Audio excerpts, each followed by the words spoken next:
Welcome to the Root of Power podcast, where I teach you how to chase your joy, find alignment, and create a life and a business that you love, using actionable methods, interviews, and inspiring stories from people who know that true freedom is found within.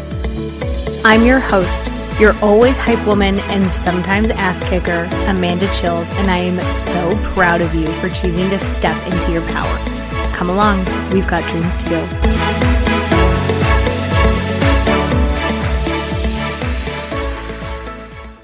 Hello, Root of Power podcast fam. Y'all, we have Sarah Ramsey back because she was so good the first time. And she reached out and she was like, I am writing a new book, which amazing. So jealous. Love it for you. And I was like, yes, please bless us again with all this knowledge. And she has a framework for decision-making that I know so many people struggle with. And I'm excited to hear the framework because I feel like every time I talk to you, I'm just like, I just get so many good chicken nuggies. And I'm like, I want more chicken nuggies. So dude, welcome back. Hi. Yay! Well, Amanda is like my girl crush. I mean, it was so funny because then you came on my podcast and it was just this whole thing because we were just like, are we soulmates? I feel like we might be. We might be. Everything you would say, it was like, yes, that's exactly how I would say it or whatever. So yeah, entrepreneur mates. I don't know. How do we call it? Yeah. No, I love that. I love that. No, it's yes. Yeah. So super excited. Yeah. So my past work has been in toxic relationships, helping people become toxic person proof. My first book, Becoming Toxic Person Proof. And obviously after a very controlling parent, partner, boss, whatever it is, your kind of decision-making muscles are just messed up. Yeah. Right. There's something just tell us why. Why does that happen? Well, absolutely. So when I use the term, what problem are you trying to solve? Okay. So if you're in a toxic relationship, typically the problem you're trying to solve is, how do I not tick them off? How do I make them happy? How do I not make them mad? How do I get through the day? How do I avoid a blow up? Okay, so those become the main problems you're trying to solve. Okay? But yes. How to not tick off your parent or partner or boss, it's not necessarily translatable in decisions that are in your best interest. Right. As you build a future, build a life, parent, build a business, whatever it is, the skill set of how do I not tick off other people, hashtag people pleasing. Right. Right? Because the focus is wrong. We're making them the sun instead of making us the sun. So the focus is literally backwards. Yes. Obviously I call it building a prison one bar at a time. So every single time we outsource our power, every single time we outsource our happiness, our choices, we self-betray. It's we take they hand us another bar and we take it and we say, okay, this is the new prison. This is my new limit. This is the new thing. And pretty soon we end up with a life that we don't choose. We don't choose because we're always choosing them. And it's such a space. I feel like a lot of people don't talk about how fucking miserable and draining that space is. To never have control of your own life or learn how to make decisions is so energy intensive. But I feel like that's not talked about a lot. Well, and my whole spiel, right? My whole business, every single thing, they literally call me the success fairy. And they're like, how are your women getting promotions? How are they doing this? How are they keep getting raises? Because exactly what you just said, that concept, there's so much energy put into how do I avoid making them mad, how do I make them happy? How do I make them look good? How do I make myself small so they are okay? Okay, let's just take that same amount of energy. It's not more work. It's literally less work. I'm asking you to do less work and make more money. Right. Not more money. Yes, more money, but not only more money, right? Not only more money. No. You're just life. Thank you for saying that because I say that all the time and I feel like people don't get it. It's literally the same amount of work, except it actually works. Yes. So like you make one or two decisions and things continue to roll on versus having to make a million decisions and none of them actually work. Now, it's like when you like jerry rig something instead of just fixing it. Yeah. Like you have to keep jerry rigging it forever instead of just fixing it right the first time. Then it works. Like, oh my God, yes. Where am I going with this? Why do toxic people train you not to make decisions? Why do they train women, men to center them instead of themselves? Like, why does that dynamic happen? Because I think a lot of people don't think about it either. So my favorite way to explain this is the concept of taking turns. Okay. Preschool children are taught to take turns. This is ideally. A very basic. Yeah, right. Ideally. But I mean, if you go to kindergarten, if you go to preschool, I mean, at some point, some adults said, you have to learn how to take turns. It is as basic to our humanity as going potty. Like that, like young and early, like, no, that's Johnny's turn. We need to give that back to her, whatever. And so that's a very basic concept that maybe we'll say, be generous and say 5% of humanity just missed. And that's incredibly generous. I mean, that means they were homeschooled. They were probably an only child homeschooled. It was always their turn, right? Well, toxic people think it's always their turn, but they're adults. Right? So it's like, well, who gets the money? It's my turn. Who gets their moods? Well, it's my turn. Who gets the best end of the deal? Well, it's my turn. Who gets the advantage in this situation? Well, it's my turn. Who gets to avoid responsibility? Well, it's my turn. Right? So it's literally always their turn. Chicken nuggies, right? Nuggies. And that's where, and I mean, I know you understand, like, I believe gaslighting is real. I believe trauma bonding is real. Obviously, all those things. But sometimes this is such a new concept in narcissism and personality disorders, and it's a new conversation when you think about the last 100 years and last however many years there have been humans, it's a very new conversation. And so sometimes a concept like trauma bonding is just really complicated. Like, what is a toxic person? What is this? It gets so big and so complicated. And it's like, hey, if you're with a 50-year-old who hasn't figured out how to take turns, let's guess. I'm not betting my money on them changing. You know, it's so funny. I was talking to my friends about this Sunday night, I think. And I was saying, I love that you mentioned a 50-year-old. So I'm 31.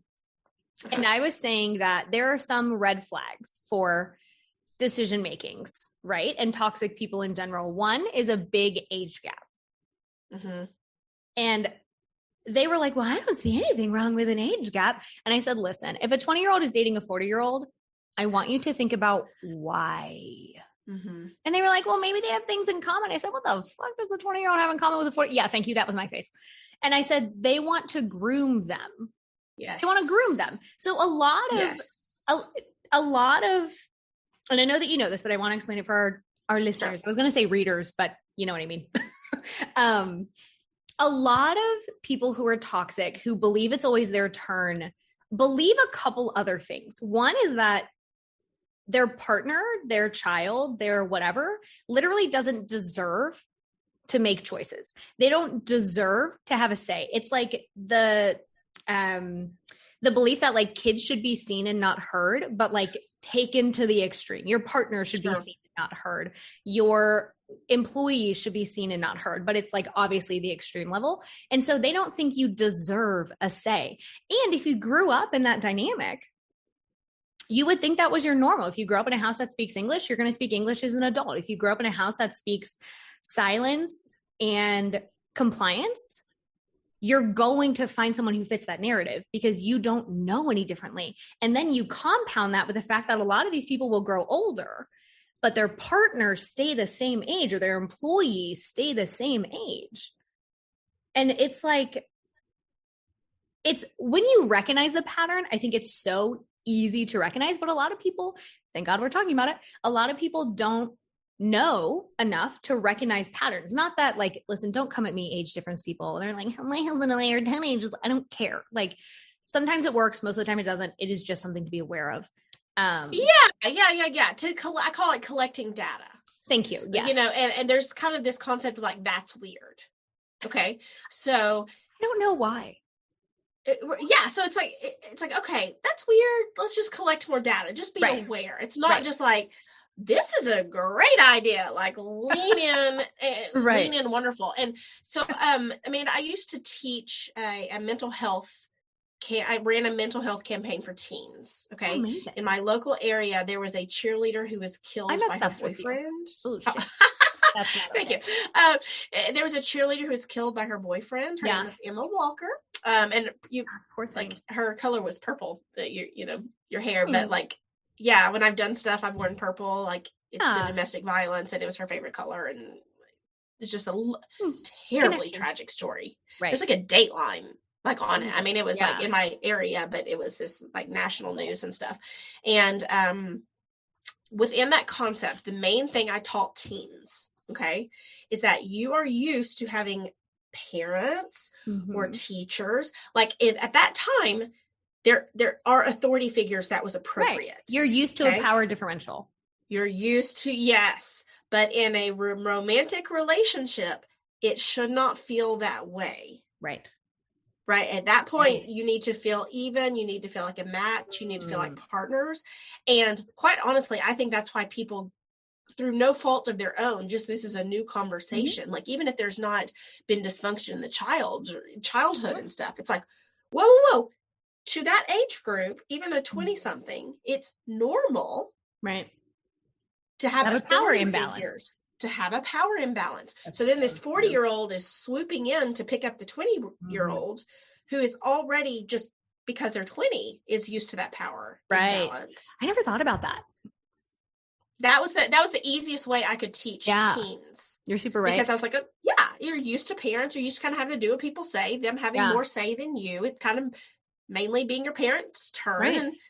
And everything was functioning. It's the toxic people that swoop in and like. Why does it benefit them to take your decision-making muscles away? How does it not benefit them? Let's talk about it, because people don't know. Talk to me about it. I think, it's always their turn. Toxic people want to make the rules, enforce the rules, and break the rules. Can you? Your job is to follow the rules. Yes. So, and that's when people say, what is a toxic relationship? I'll say that they can't take turns or this concept. They get to make the rules. They get to enforce the rules, and they get to break the rules. Yeah. And it can be something simple, and your job is to follow the rules without question immediately. Oh yeah. Yes. And they can change the rules anytime they want. Right. Because they're gone. And, and Lundy Bancroft, I think in his book, he said it's like they think of you as like their arm. Okay. Yeah. So if I need hand surgery, I don't talk it over with my hand. If my hand is not doing what I want it to, I take it into the surgeon, I take it into the doctor, I put it in a brace, I put it in a cast, I get it cut open. I don't think, I think my hand isn't doing what it's supposed to do. So I have every right in the entire world to make my hand do what it's supposed to do. And they get to decide what you're supposed to do. Oh, yeah. So they think of you as an extension. Heartbreaking when it comes to kids. I mean. Oh, yeah. It just ticks me off to That's honestly one of the reasons I don't work with kids. Yeah. Because it's not the kids. No. They have no power. And then the interesting thing that we usually see is that the toxic person will pretend that the victim has power. Well, you made me do this. Well, I made this decision because you did X. So it's like they tie any bad decisions to, the victim's behavior, which then I think, reinforces the victims Yes. like that they think their decisions are effed up. They're like, oh Yeah, God, like I yes. made a decision and that was bad. So I better abandon all decision making because it only results in trouble. Yes. And so they just yes. abandon it. And in Maslow's hierarchy of needs, like we have a need for safety, you know, and that's where Yes. it's like, these are survival skills that it took you. I talked to a friend yesterday, a male, and he said, I learned how to be a good problem solver because I was always having to figure out how to get my dad not to hit me. Wow. Right? Yeah, so, right. you know, he's nearly 40 now. Yeah. And we were talking about the concept of problem solving, and he's really good at like coding and, you know, all these types of like advanced technical problems. And I said, well, it was a great skill set and with some really bad really outcomes. Consequences. Yeah. You know? There's some real consequences because that's it. But within the next book, what I see people really mess up on, okay, is really generalized concepts when it comes to, for instance, healing. Okay. Explain. For example, I want to be confident. Okay.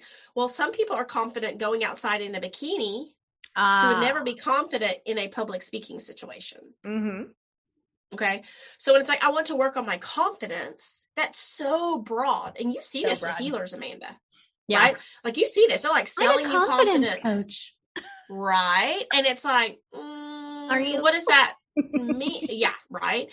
You know, what does that even mean? Like what? And I'm always asking people, what problem are you trying to solve? Right. Okay. I want to feel good when I come out in a bikini at the beach is an entirely different action. You know what's wild is people who struggle to make decisions can't answer that question. Exactly. Okay. That's why because that's a decision. There. Right. That's a decision. Yeah. And that's why we start there. And I was like, look, and I will not work with people who cannot tell me what problems they're trying to solve, because you'll never be happy because you have no idea what you're wanting to do. Right. And so sometimes I'll give people kind of a menu to choose from. Right. Absolutely. Right. Like what to say specifically. Yeah. Like, you know, when other people are crossing my boundaries, what language do I need to use? Sure. That is a very specific problem to solve. Yeah. Confidence is not a specific problem to solve. You know what I get a lot is I want to be happy. And I'm like, amazing. I actually give people a framework for that. So happiness and decision-making are very, very, very closely related. Because if you can make decisions, you make decisions that make you happy. If we can't make decisions, you are unhappy, because nothing in your life is yours. Nothing is your choosing. And I don't know that people make that connection, but if you can't, and it can be as simple. I work with a lot of people who cannot, and here's how I know if they've had an imbalanced relationship. I say, do you struggle to figure out what to eat for dinner? And because I already know the answer because I see enough people like it. And they're like, oh my God, I can never choose what to eat for dinner. And I'm like, your decision-making muscle is so atrophied that you can't decide what to eat. Like, that is a problem. If you can't decide what to eat, you can't decide what career you love, what kind of partner you want, where you want to live, how you want your house to look, what you want to wear. And people want to make these huge, huge, huge decisions. What's my purpose in life? Bitch, you can't figure out what to eat for dinner. Like, I know. We're not at purpose yet. Well, I asked this person recently and I said, you know, what problem are you trying to solve? And they said, you know, I'm having all these issues in dating, you know, and I said, okay. And I said, so what has your healing strategy been? Like, what has your strategy been to match that problem? Good question. And she said, well, I've been working with someone. And I said, awesome. Are they a dating specialist? Do they specialize in dating? And she said, no, it's my minister.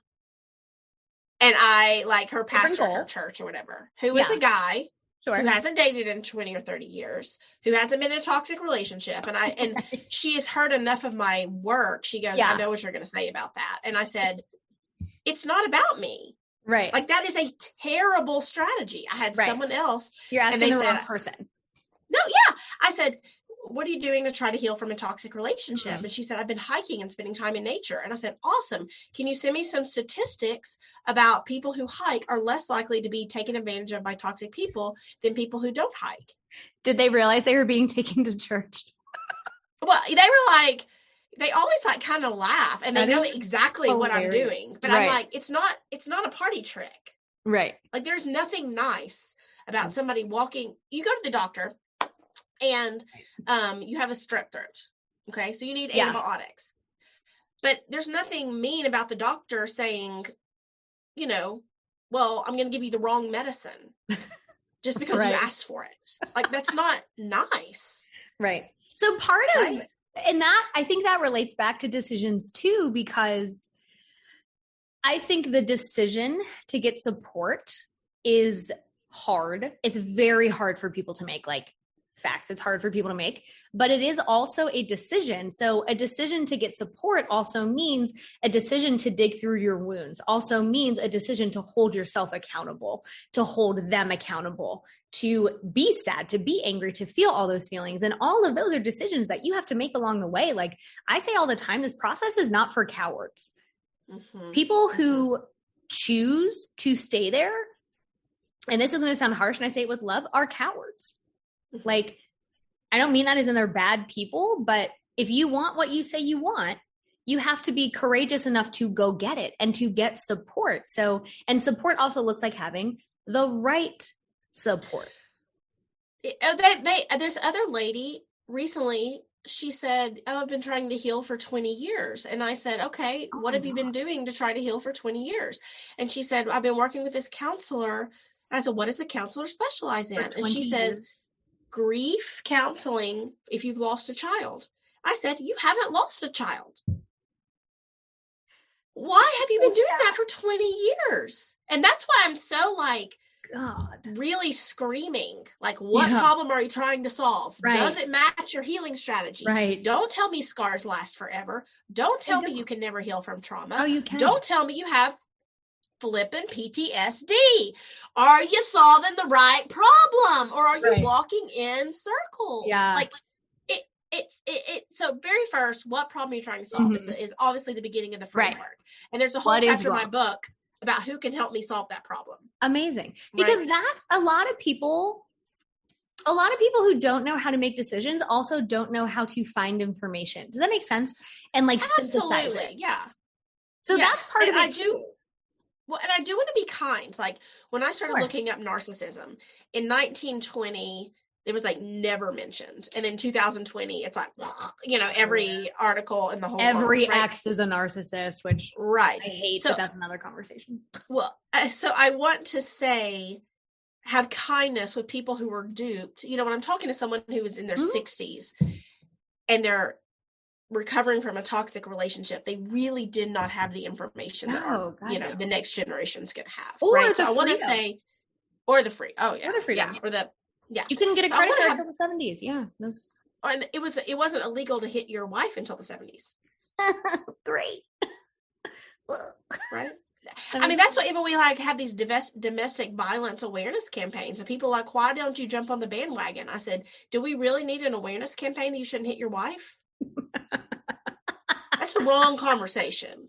I just want to say that is not an awareness. I do lots of domestic violence work. It's a consequence. I do not need to do domestic violence awareness. It's like, hey, let's not talk about cancer until we're at the stage 4. Like I'm in the preventative cancer conversation, not the, oh, well, let's don't hit your wife. Stage 4 cancer awareness. Yeah, I mean, come on. Like, which anyway, to be fair, is a good conversation, but also it's don't let toxic people stay.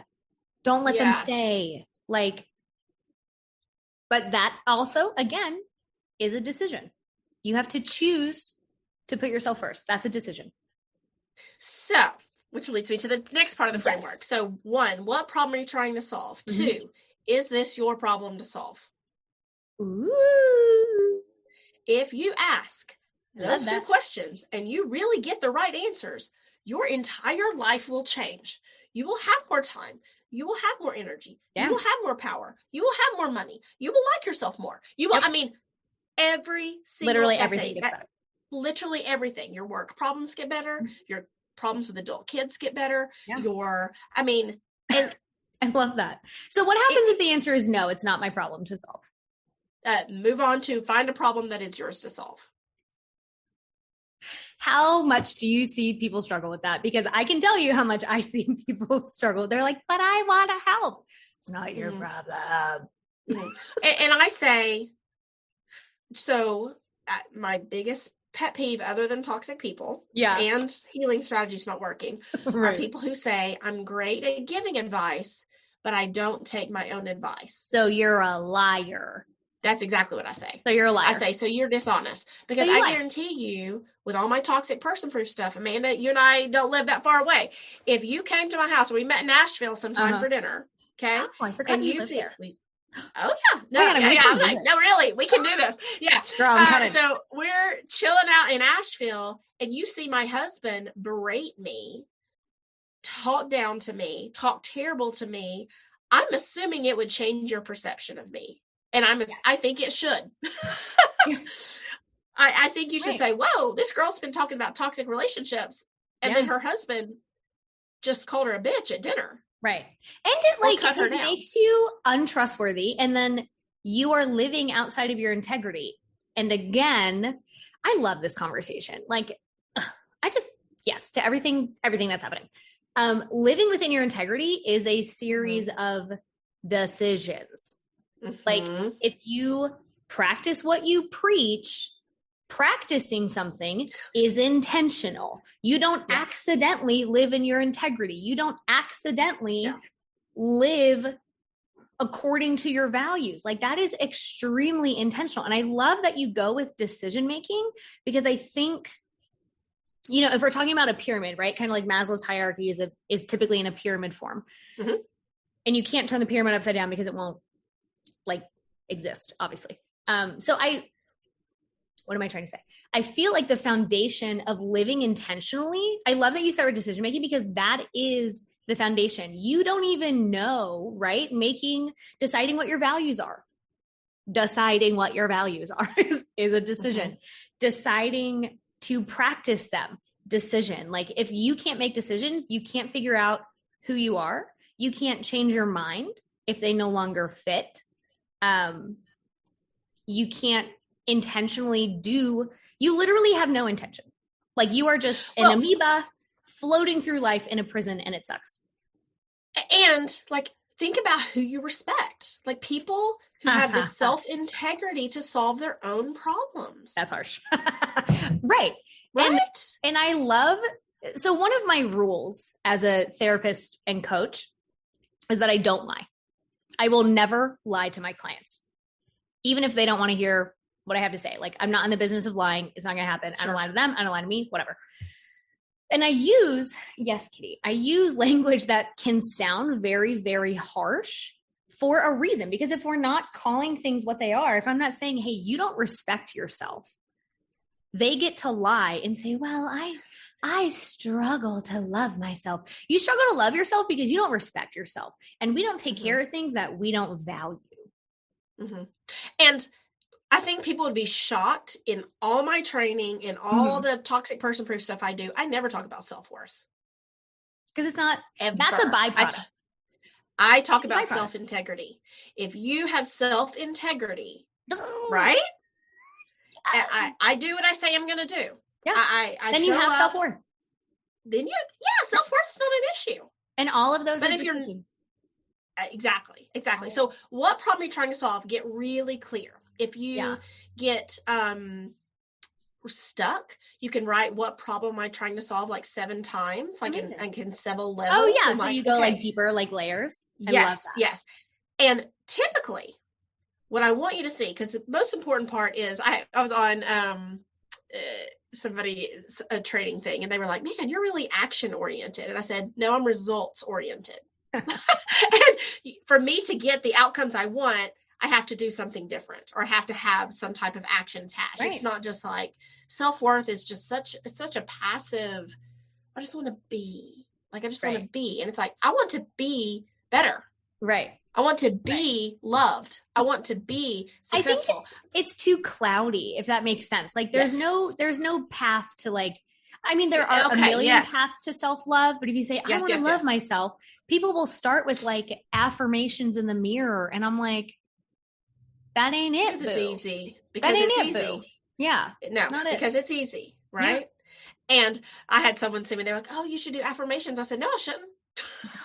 I was like, to my clients, they were talking about my clients. Like, right. I was like, no, why would I do something that I have not seen create results in people's life? Yeah. That is out of my integrity. Yeah. I will give them every chicken nugget that I give them is attached to a result. Yeah. And it's dishonest for me to just blow smoke up their ass. And affirmations take a certain level. Like if the gap is too big, they don't work because your body knows you're lying. And again, if you're a liar, things don't work out for you. So I don't know if you see this too, but once people start going through this process with decision making, for me, I can always tell a point where things tip and things start happening for them. And that's how I know we're on the downswing of our work together. Because like I have a client right now who was a client a while ago, like school fell into place for them, traveling fell into place for them, like selling their house fell into place for them, like job opportunities fell into place for them. And they're just like, they messaged me this morning. They were like, I am literally crying because things are falling into place so beautifully. And I'm like, that's because you are in your integrity. You're doing the right work and the universe shows up for you. So part of decision making too is deciding to keep going, even when you don't have all the evidence. Yes. Until you do see the evidence. And that is such a beautiful thing to see. Because you're also solving your problems and not other people. Yes. So you talked about that path, like you were talking about a path. And so even if what problem am I trying to solve, you asking that 7 times, most of those will create their own action plan. True. Right. And you don't need, as much as Amanda and I both like still work with people and still do this, most of the time you're very capable of solving your own problems. Because almost always those levels deeps, you can Google those answers. Like you can't Google what do you really need to do. But once you like, okay, the problems I'm trying to solve, how do I have a better conversation? How do I, Googleable. You know, so very doable. Okay.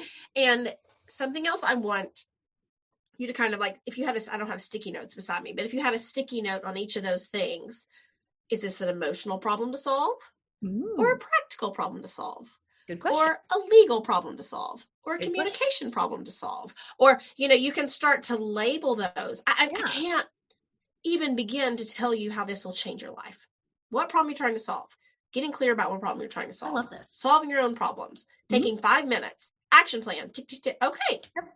I can Google all these answers. Wow. Which builds confidence. Yes. So then people are like, I want to be confident, but results build confidence. And practice builds confidence. So then when people say, I want to be confident, it's like, okay, well, take your life in your own hands. Figure it out. Learn that you can figure it out. That builds confidence. Because it's not that confident people are always good at the thing they're doing. They're just willing to try. Well, and Amanda, I'm at a different place. Like it's interesting building this concept of decision making and the next book. I was not nervous about my first book. I was not nervous about launching my podcast. I was not nervous about any of that stuff because I was going like this, right? But now I've got some like real results happening, you know, like people, not that I'm a household name by any means, but there's plenty of people in the space too. Not yet, but there's plenty of people who, if I took a professional nosedive at this point, it would mean a lot. It would be a lot more dangerous. The fall would be a lot harder than it was when I was starting. Yeah. Do you see what I'm saying? And so it's interesting. I think I am one of the most confident people, like truly just like, I'll figure it out. And that's what confidence is to me. We'll see what happens. I can figure it out. We'll see what happens. I can figure it out. And it's interesting, this new framework and this new stuff I'm putting out that I'm like, well, okay, like the toxic people stuff, man, I am just so aligned. I am just so this and this. It's kind of like, okay, is this going to work? It's going to work. And so I say that to your listeners to say, I'm literally one of the most confident. I'm just so confident. My self-integrity, I believe in myself. And Yeah. When I'm having to try something new and I'm having to put myself out there in a different way, there's another level that I'm just like, oh, okay, right. I hope this works. There's new just things to because figure it's out. new. Yeah. Sure. Just because it's new. And again, the decision to keep going, to see it through, to try is another decision. Another decision. Yep. I love this. So much of it is the decision to just start and the decision to not stop. Very much so. And so I did a live right before this. And so I want you to think about, so even in that 7 layers deep, I do want you to try to get clarity about what problem you're trying to solve. Yeah. Okay. Because then you can get an action plan. Right. But I want you to think about it as making a puzzle. Okay. So if you're doing a puzzle, most people kind of find the corner pieces or the edges and start there. But you could also say, oh, there's a very clear dog here. So I'm going to get all the dog pieces and put them together. I'm going to get all the river pieces and put them together. I'm going to get all the clock face pieces. All of that is right. Yeah. There is no like, well, if you don't start with the edges, the puzzle's not going to be put together. Yeah. And so as you look at that, if you do that 7 levels and like, okay, what problem am I trying to solve? What problem am I trying to solve? Don't get into fancy procrastination of, well, which is the right problem to solve? Right. Just pick one. Solve it. The first one is the right problem, like the first one Whichever that one you can pick. take action on. Right. Yeah. It's not as if you have to get the edges of the corner pieces, or if you don't start with the dog, or I'll say the cat. There's if you don't start with the cat, there's no chance. Hi. He likes to sit in. If you don't start with the cat, you're going to be a failure. That's not the way it goes. Agreed. I love this. How long do you see it typically take for people to build the skill of decision making? Wow. I've never been asked that question. I'm going to go 3 months on this one. I'm trying to think to see my clients on this. And I posted something and it said, is the problem that toxic people act like toxic people, or the problem that you stay and put up with the toxic I saw that and I was like, yes. Yeah. So I asked people, I said, what are your thoughts on this? Yeah. So I was collecting all this data. And my favorite answer was from one of my wondrous women who has been trained in this decision-making process. And she said, the toxic people aren't your problem to solve. Solve your own problems. You're going to get results. And I was just like, and the crowd roars, because she was basically like, it doesn't matter. Right. Like, doesn't matter. It doesn't matter. What they're doing doesn't matter, and she's somebody who's just kind of gone through my coursework. It's not even somebody I've worked with privately very often. And it's just crazy. Really like, that's why I'm so obsessed with the language around it. It's like, how can I say something in a way that drills, that people say drills holes because that sounds bad. I'll say it shoots light beams into shoots light beams. And it's like as simple as it can be. Is this my problem to solve? Yes, no. Okay. You know what I find too is deciding to be up in other people's business is a great way to avoid your own work. And that's usually why people do it, right? And especially I'm going to say mothers. I am a mother. Okay. So I'll be very honest and say I have talked to thousands of women. Yeah. Very few of them complain about their fathers. And I'd be curious to know what you said about this, Amanda. Even if their fathers were terrible, like I hear them talk about their mothers and complain about their mothers, and their mothers being in their business, and their mothers not knowing that it's not their problem to solve. And their mothers, and it's fascinating. It's like, man, and part of that is just like an unfair societal expectation on mothers. Sure. I'm going to start with that. And part of it is I'm talking to women. If I was talking to men, they're typically complaining about their fathers in a maybe stereotypical. I'm just kind of I think it's both mothers. But I'll tell you what I find is it's typically because fathers are so absent. It's because they're so checked out. So the wound is different. It's so unfair. I mean, I'm a mother. Tends to be different. Really, it's really unfair. The wounding tends to be different. But you're not Yes. wrong. When I have people with mother wounds, it is an over involvement. It is I want my, so like, in therapy, the shtick is like, it's always the mom. It's not, right? But oftentimes it is the mom, where parents don't heal. And so they're just way too involved. And what I experience is a lot of women and men, but more women, will come into their 20s and 30s and will emotionally outgrow their parents' maturity. And they struggle with that. And so they say, I don't understand. So like, kind of their moms are like the original toxic person. Not for everyone, obviously, but we all have problematic parents. It's just nobody's a perfect parent. Some are obviously worse than others. But when we surpass that emotional maturity, I think a lot of people struggle with that, because if you were never allowed to make decisions, if you were always prioritizing them, again, you make them the sun instead of you being the sun, instead of you being the center of the universe, you make them the center of the universe, which is normal when you're a child because you need your parents to keep you alive. So, they kind of have to center them. But as you become an adult, you should start to shift that.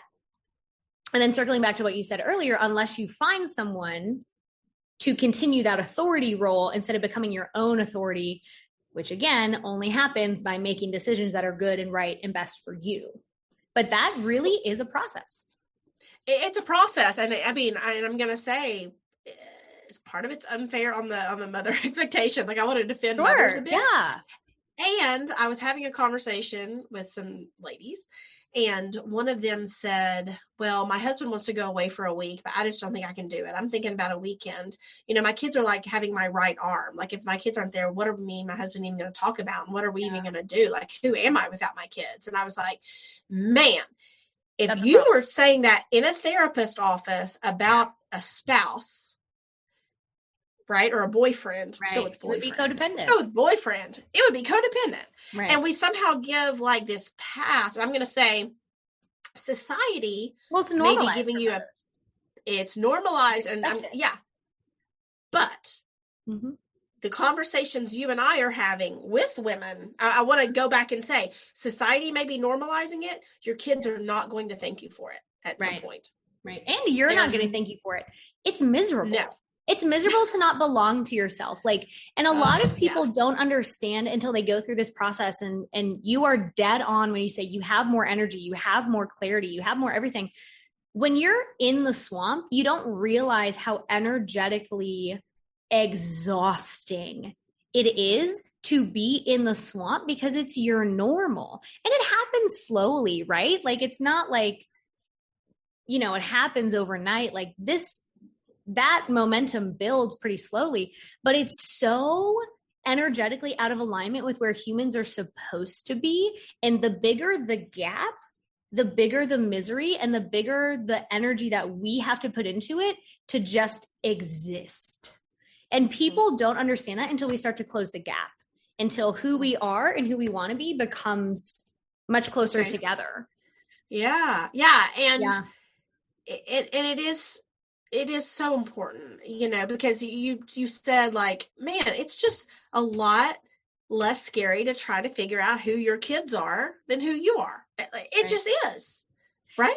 And, to be fair for mothers, like, your kids have to be your world for a short amount of time, because you literally have to keep them alive when they're really small. But then I find a lot of mothers struggle as the kids transition to being older, because you're just so used to making them your world, because you have to, like, babies are very helpless, Well, and there's a book called All Joy, No Fun, and it talks about the modern day parenting.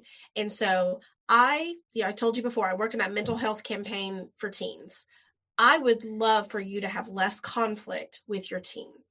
Like, I love teenagers. I hate that it's kind of this new, like, it's normal for teens to be acting like terrible and like almost abusing their parents. I mean, it's just terrible. Some of the stories I hear are terrible. The pandemic's been really difficult on, anyway. But I'm saying this to help you not have conflict with your teens. Right. I'm telling you this so that your teens like you as adults. I'm telling you this to preserve. I'm not taking your babies away from you. Right. I am trying to set you up for success long term, and say, yes, in that book, All Joy, No Fun, it said, the most conflict comes from the parents who are most like in an unhealthy, in a codependent way, enmeshed. Yeah, that's a great way. Because obviously I want you to be involved. Like, I mean, right. Don't just throw your kids out to the wolves and you're like, figure it out. No. And, you know, I've fought recently to get my son in a private school. He loves school. Like, love school. I was very concerned about him in a public school setting because I thought, man, are kids gonna like make fun of him that he likes school this much? Or, you know, I just thought that it could have gone really badly. And who wants middle school to be even harder than it already is, you know? Right. And it's been a great situation. You know, I mean, all these things, you know, my daughter, I just came back from a tournament with her this weekend for her sports. Like, I am not talking about not being involved in your children's life. But being involved appropriately. Yeah, I'm saying their life is not mine. I need to apply that to everyone. Everyone. Their life is not mine. Their life is not mine. I'm the support staff and setting them up for them to have a life that is outside of me.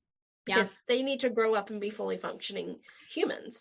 Do you have a filter for taking advice? Because I find a lot of people who struggle with decisions will just beg for advice. They say, I don't know what to do. Will you tell me what to do? I don't know what to do. Will you tell me what to do? And even if they get advice, they like don't take it. They just look for more advice.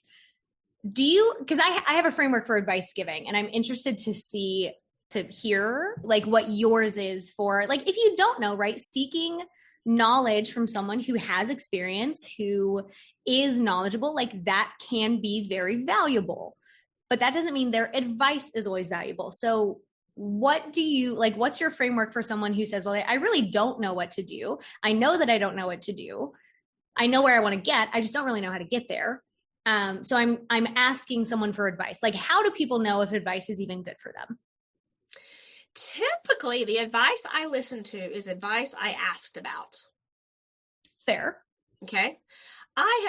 This is funny that you brought this up. I have probably had 15 to 20 people in the last 2 or 3 months tell me that I work too much. Cool. And I thought, you know what? I've never gone up to someone and say, I don't think you work enough. Because that would be rude. But you know what? I think what they said to me was rude. Yeah. I did not ask. You didn't even ask. They just decided that you were. No. Oh, you just need to slow down. I know you're always working. I said, I love what I do. Right. Maybe you don't like to work because you hate your job. Yeah. Make a different decision. I love what I do. It's fun. I'm in my most creative self. I hire out everything I don't want to do. Amazing. I wake up every morning to someone saying, you changed my life today. You work more. I'm killing it over here. Like, I am happy. Like, I'm hitting it at all bars. Like, it's all good over here. Like, I did not ask you your advice.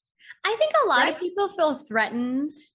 Something I find about confidence is I have a very simple filter for if people feel confident in themselves, and it works every time, and it is dead on every time, is to tell someone your dream.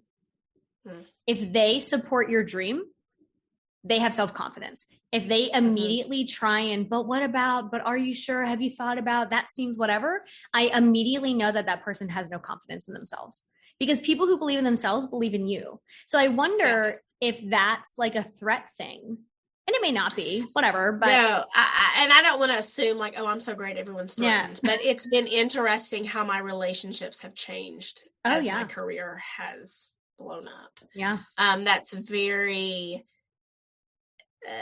telling. And I remember I was like, a shift. Yeah, there is a shift. It's sad. It's sad. And I think, man, when I was not doing nearly as well, or when I was kind of pitiful, or when I was, 15 pounds heavier, or when I was this, people were nicer to me. They were. Like, when I was a little more pitiful, people are nicer to me. And that says everything about them and nothing about me. Right. Like, and I was just going to say, like, talking about energy again, like when people are in alignment, when they live in their integrity, when they're doing what they say they're going to do, when they do what they want to do, when they make decisions that are right for them, that energy is so pure is like the word that my brain is using, that it is literally repulsive. Right. The people who are out of alignment, who don't live in their integrity, who refuse to make decisions. And so part of this decision-making process too is understanding that like you may lose some people. Not everyone is a loss, but it is still a loss, if that makes sense. But because that energy shifts, like some people will literally be repulsed by it because it proves that they're not doing what you can do. Does that make sense? And the people who I don't live, in the same vicinity with, sure, can easily look and say, well, things just kind of magically worked out for her. The people who I am in vicinity with, they saw how many times I said, I can't hang out tonight. I'm working till 10 when I was building this. I don't do that anymore, but the first couple of years. Right. Or they say, man, she really took a lot of risks, or man, she really invested a lot of money in herself, or man, like they know, what it took. Right. So, and they know that I did it over and over and over. So it couldn't be an excuse of like, well, it just worked out for her, so I couldn't do it because things just magically. There is no one in my life who thinks anything magically worked out for me. I have worked my butt off, and they've seen it, right? And I love it. I'm so happy. I love it. I had a vision. I wanted to create it. I'm not painting myself as a victim here, but it did change things. And I never say them, well, you should be doing this or you should be doing that. I never, because that's a boundary issue for me. Because you're also focused on your problem. Right. And if they ask me advice, I'll say, well, do you want me to talk to you as a friend or what I would talk to you about if you were one of my clients? And that's how I say it. It's kind of a boundary issue. I'm happy. Yeah. Which version of Sarah do you want advice from? Because I can just listen to you complain and you can vent to me and that's okay. You're my friend. I would not let my clients do it, but that's fine. Or but my husband, I'm going to tell you, like, do some shit about it. Right. But just, it's a boundary issue. If you want me to tell you what you could do to solve this problem, I'm happy to do so. But not unless you ask, because that fair. Is a boundary issue for me. Yeah. And I don't want to come across as a know-it-all or even lose my ability unsolicited to be a advice. Is unsolicited. Exactly. So just I was complaining about it. I may as well teach my cows to sing opera. I don't know what's best for you. So I want to give you my framework and I'm interested to see what you hear about it. So I have like 3 rules for advice. Yep. Okay. You have to go at 10. Yeah. Okay, sorry. I was like looking at that. I was like, no worries. Oh, we're getting really close. Yeah. No worries. So we'll end with this then. So my framework is, do they have the life that I want? Do they have the life that you want? Agree. Because we're not going to ask people for shit that they haven't done what we do. Is it objectively true and or good advice? And then the most important filter, and I think you'll like this for decision making, is it true for you? Mm-hmm. Even if it's objectively good advice, if it's not true for you, what difference does it make? Because you have the most information. Right. Yeah, you have the most information of your own life. Right. And just like when people say you work too much, it's like, but I like what I'm energized. Right. If I want to take a nap, I will. If I want to go to bed early, I will. If I want to take a day off, I will. Like, where's the problem here? Nowhere, right? And it may feel like a lot of work for you, but I have energy. But you're thriving. Health. I'm showing up for my children. I'm showing up for my husband. Like, where, so I love that. You are the one with the most information. I love that on your life, but that's a really hard place to start from, right? And there's a lot. I do want to say there's been a lot of healing and confidence. Yeah, I would. That's a really that conversation of like the advice giving is different. That's a little more intermediate and advanced, I would say. Amanda, you probably agree too. Yes. Before you go, tell us how to find you. Yes, at sarahkramsey.com. You can check out my book, Becoming Toxic Person Proof, and my podcast, Toxic Person Proof, and definitely check out my interview with Amanda. And and I will reach back out to you when the book comes out on decision making and problem solving. Love you. It will be very soon. Thank you for having me. You are the best. Y'all, go be good. Go make decisions. Bye.